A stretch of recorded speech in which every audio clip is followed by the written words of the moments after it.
हरे कृष्णा। भक्तजनों, जैसा कि आप सभी को जानकारी है कि कार्तिक का पावन महीना चल रहा है।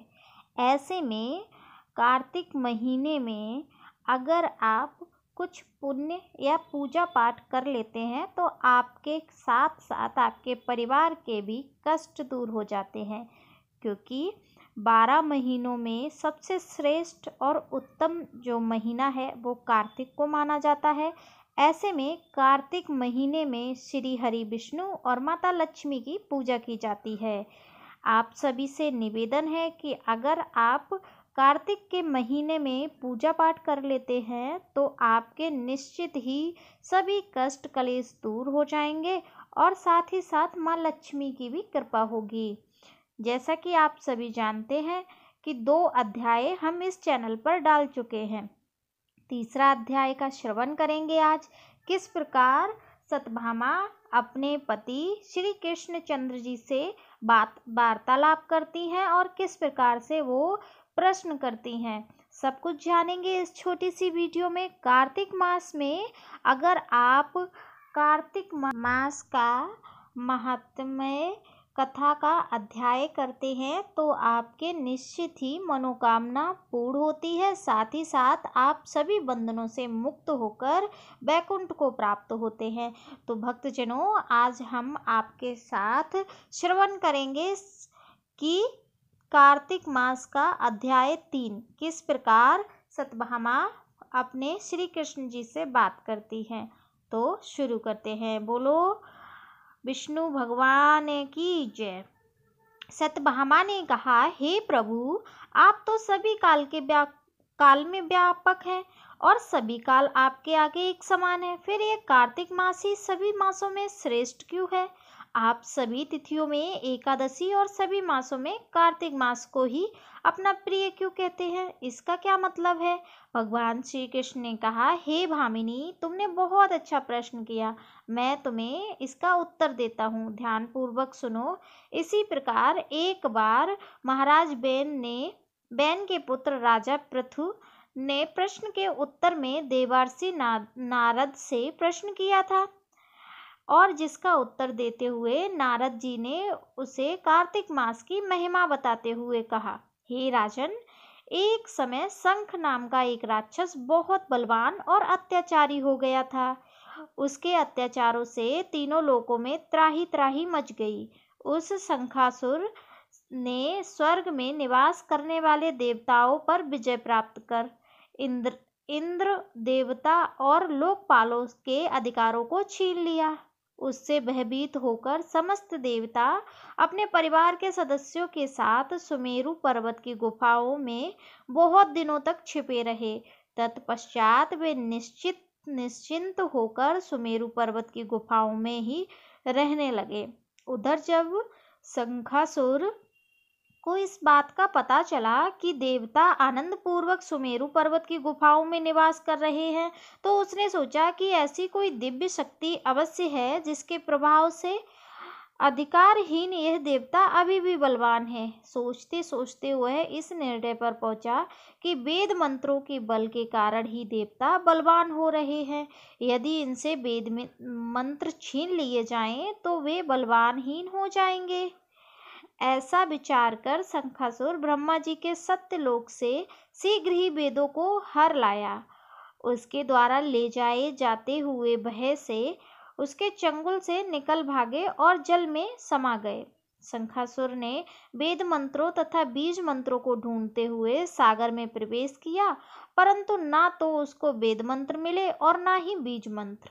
जब शंखासुर सागर से निराश होकर वापस लौटा तो उस समय ब्रह्मा जी पूजा की सामग्री लेकर सभी देवताओं के साथ भगवान विष्णु की शरण में पहुंचे और भगवान को गहरी निंद्रा से जगाने के लिए गाने बजाने लगे और धूप गंध आदि से बारंबार उनका पूजन करने लगे। धूप दीप नैवेद्य आदि अर्पित किए जाने पर भगवान की निंद्रा टूटी और वह देवताओं सहित ब्रह्मा जी को अपना पूजन करते हुए देख बहुत प्रसन्न हुए तथा कहने लगे, मैं आप लोगों के इस कीर्तन एवं मंगलाचार से बहुत प्रसन्न हूँ।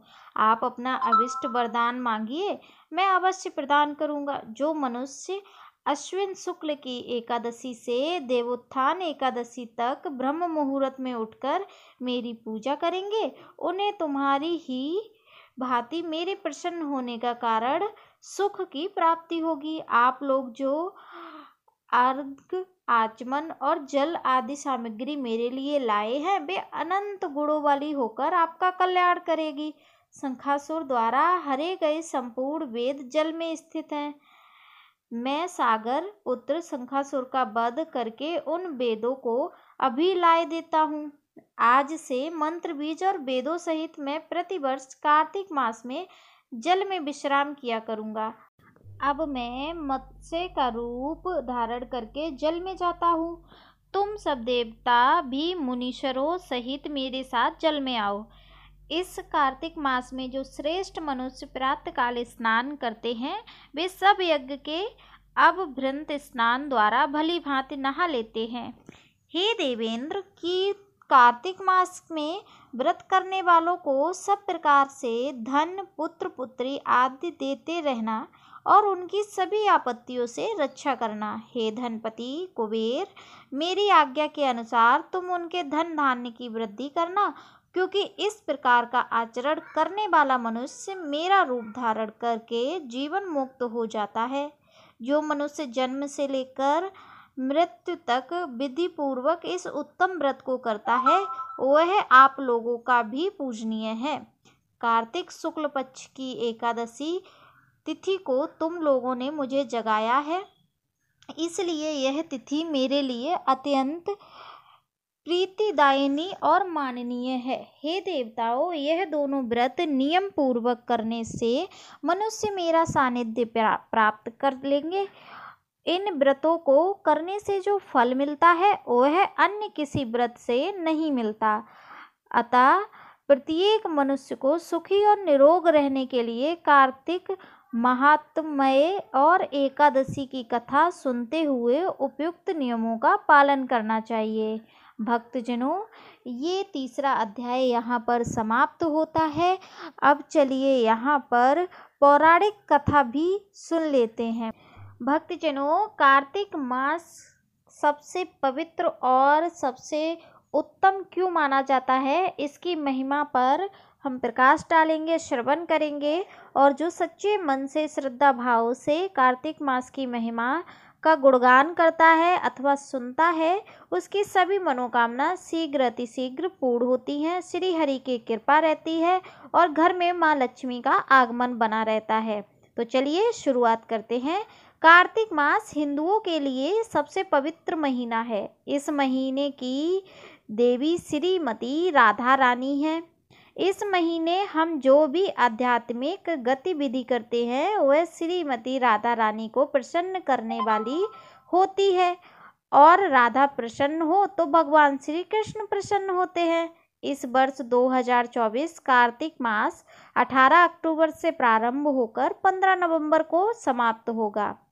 पौराणिक कथा के अनुसार, स्कंद पुराण के अनुसार, जिस प्रकार सतयुग युगों में सबसे अच्छा है, जैसे शास्त्रों में वेद सर्वश्रेष्ठ है, जैसे गंगा नदियों में सबसे अच्छी है, वैसे कार्तिक महीनों में सबसे अच्छा है। भगवान श्री कृष्ण को सबसे प्रिय है। भगवान श्री कृष्ण कहते हैं, सभी पौधों में पवित्र तुलसी मुझे सबसे प्रिय है। सभी महीनों में कार्तिक सबसे प्रिय है। सभी तीर्थों में मेरी प्रिय द्वारिका सबसे प्रिय है और सभी दिनों में एकादशी सबसे प्रिय है। इस महीने को दामोदर मास के नाम से भी जाना जाता है। इस पवित्र महीने में क्या करें? 16 माला जाप करें। हरे कृष्णा कृष्णा कृष्णा हरे हरे, हरे राम राम राम हरे हरे।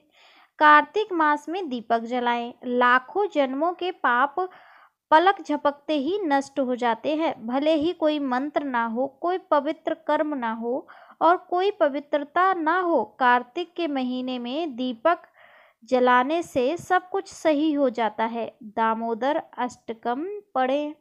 श्रीमद् भागवत, भगवत गीता या श्री प्रभुपाद की कोई भी पुस्तक प्रतिदिन पढ़ें। मंदिर जाने की कोशिश करें और भक्तों के साथ भगवान को दीप जलाने में भाग लें। मंदिर में देवताओं को जप, गायन, नृत्य और दीपक अर्पित करना हमेशा बहुत प्रसन्न होते हैं और हमारे दिलों में खुशी लाता है। इस महीने में कोशिश करें कि केवल प्रसाद यानी भगवान को अर्पित किया गया भोजन ही खाएं। अपनी क्षमता के अनुसार गरीबों को दान करें। पवित्र तुलसी के पौधे की पूजा करें। यदि हम शास्त्रों के अनुसार शुभ कार्तिक मास का पालन करें तो हमें अपने आध्यात्मिक जीवन में सफलता प्राप्त होती है। हम कृष्ण और राधा रानी की कृपा को आकर्षित करेंगे। भक्तजनों, तो इस प्रकार कार्तिक मास की महिमा का हमने श्रवण किया। आप सभी से अनुरोध है कि आप अपने घर में कार्तिक मास का पाठ अवश्य करें। साथ ही साथ तुलसी में एक दीपक प्रतिदिन प्रज्वलित करें, क्योंकि तुलसी माता कार्तिक मास में कुंवारी अवस्था में रहती हैं और जिसके साथ साथ जब देव उठनी एकादशी होती है उसके बाद माता तुलसी की शादी शालिग्राम जी से होती है। जैसा कि आप सभी जानते हैं कि शालिग्राम भगवान श्री हरि विष्णु का ही एक स्वरूप है। आप इस प्रकार अपने घर को स्वच्छ रखकर माता तुलसी की पूजा प्रतिदिन करके अपने घर में माता लक्ष्मी का निवास कर सकते हैं, क्योंकि माता लक्ष्मी का निवास उसी घर में होता है जहाँ पर स्वच्छता रहती है। और स्वच्छता हमेशा आपको करके अपने घर के मुख्य द्वार पर एक दीपक प्रतिदिन प्रज्वलित करना है। आप सुबह भी कर सकते हैं और संध्या काल में भी कर सकते हैं।